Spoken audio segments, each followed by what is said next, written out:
Hey everybody, Natalia here with Unravel Fitness, and today we're going to go over Tadasana, mountain pose. These cues are coming from a very traditional background of Hatha Yoga, so just something to keep in mind. Our feet are going to be parallel underneath the hips. You'll hear a lot of yoga instructors talk about outer edges of the feet parallel to each other, or the knife edges parallel. What that really means is this outer edge of your foot becomes parallel. Some people will tell you to have your big toes together, but they're just encouraging you to ground down and get that rotation through the feet, that corkscrewing motion. So feet are underneath the hips, and they're not going to feel or look very parallel until you do that rotation with your feet. First thing that's important is the four corners of our feet. It's going to be the big toe mound, the mound next to it on the near the outer edge, and two little ones along the heel. So as I stand underneath my hips, I'm going to look for those four corners, especially that big toe mound corner, and do this corkscrewing motion with my legs. As I do this corkscrewing motion, my arches are going to lift up, the arches of my feet are going to lift up, and my calves, my lower limbs are going to rolling out. As they roll out, my quads, my thighs, my upper legs are going to also roll in. While that's happening, that's going to encourage the outer edges of my feet to become parallel, because now we're getting this torque motion all the way up the leg where we're supporting the joints all the way from the feet. Very important that the toes are relaxed and spread. We don't want to grip the ground with our feet, cause extra tension into the feet, down into the toes. So starting again from the top, or from the bottom, four corners of the feet are anchored down. I want to feel them heavy. When I feel them heavy, I'm going to lift up the arches of my feet, rotate my calves out, rotate my thighs in, and you might find that now it feels like your low back's arching. We're going to flex the abs. It's going to be a small hip tuck, just small enough so you can feel that engagement and lock the legs in. It's also going to feel like you're pushing the ground down with the heels all the way from the hips. So pushing down as you tuck the hips, flexing the abs. Ribs need to hug down. Oftentimes, the ribs will pop out. We're going to just knit them down, create this motion in our body where the glutes are hugging in and under to support the spine, and the ribs are hugging in and down to support the spine from the opposite direction, kind of like sandwiching the spine together. Here. My shoulders are coming down the back. My shoulders are coming together. I want to feel strong through the shoulder blades all the way down through my fingers. If I exaggerate, you can see my fingers are actively reaching down to the ground.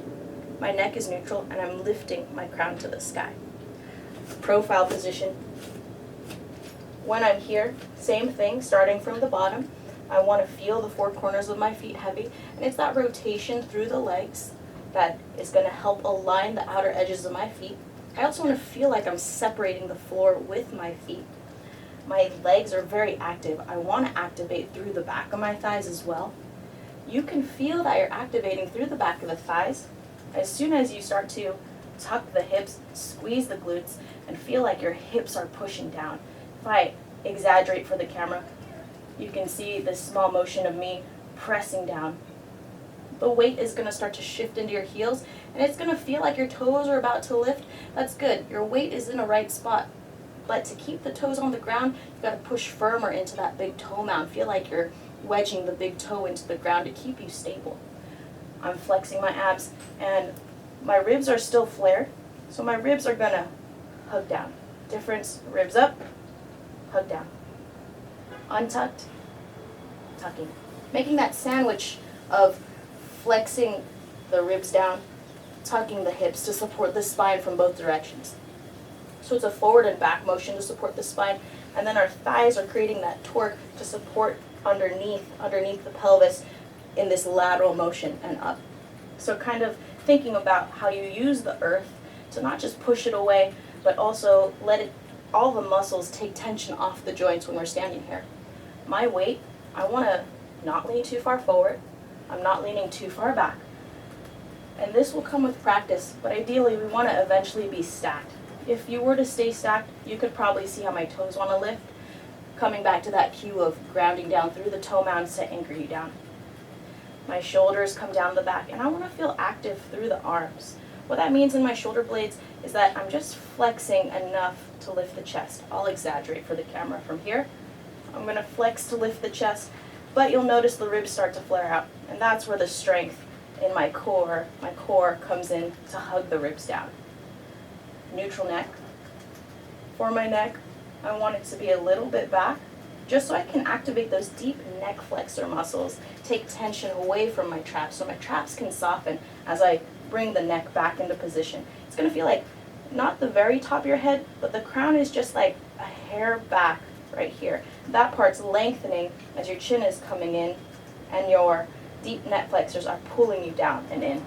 My fingertips are reaching down, my hips are pushing down, my feet are pushing down, the top of my crown is lengthening to the sky.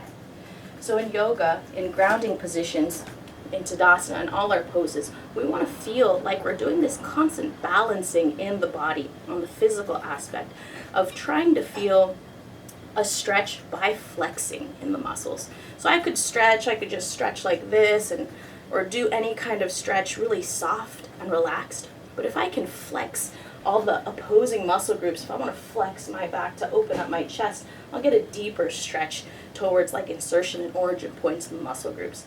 Same thing is really commonly used in gymnastics and other modalities where you're flexing opposing muscle groups to support the joints and find flexibility sooner, faster, safely as well.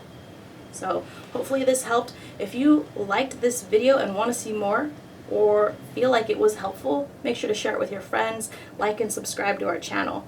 I'll see you on the next one.